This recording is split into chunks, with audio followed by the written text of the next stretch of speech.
രാവിലെ തന്നെ എൻ്റെ കണ്ണൻകുട്ടീനെ സ്കൂളിലാക്കാൻ വേണ്ടി പോയിട്ടുണ്ടായിരുന്നു.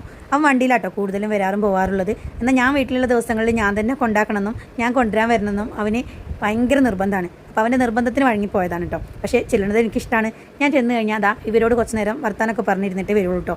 പക്ഷേ ഇന്ന് എന്നെ വെയിറ്റ് ചെയ്ത് ഇവിടെ ഒരാളിരിക്കുന്നുണ്ട്. ഈ സുന്ദരി എൻ്റെ വീഡിയോസ് കാണാറുണ്ടെന്നോ, അപ്പോൾ അവൾക്ക് ഒരു പാട്ട് പാടണമെന്നും പറഞ്ഞിട്ടുണ്ടായിരുന്നു. എന്നാൽ പിന്നെ അതൊരു വീഡിയോ ഒക്കെ എടുക്കാമെന്ന് ഞാനും കരുതിട്ടോ. അപ്പോൾ ഇനി ആ പാട്ട് കാണട്ടോ നമുക്ക്.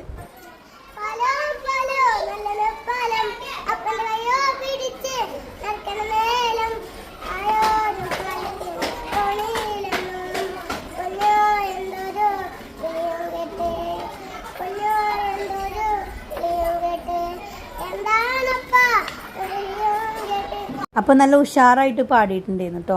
വൈകുന്നേരം ഞാനും ചേച്ചിയും കൂടി തൂര് പഞ്ചായത്ത് ഓഫീസിൽ ഒരു ഗ്രാമസഭ ഉണ്ടായിരുന്നു. അപ്പോൾ അതിന് പോയിട്ടുണ്ടായിരുന്നു. സാമ്പത്തിക ബോധവൽക്കരണ ക്ലാസ് എടുക്കാൻ തന്നെയാണ് ഞങ്ങൾ പോയിട്ടുണ്ടായിരുന്നത്. ഒരുപാട് ആൾക്കാരുണ്ടായിരുന്നു കേട്ടോ. തൂര് പഞ്ചായത്തിലാണ് ഇപ്പോൾ ഞങ്ങൾ വർക്കൊക്കെ ചെയ്തുകൊണ്ടിരിക്കുന്നത്. തിരിച്ചു വന്നപ്പോൾ നല്ല മഴയായതുകൊണ്ട് വീഡിയോസ് ഒന്നും എടുക്കാൻ പറ്റിയില്ല.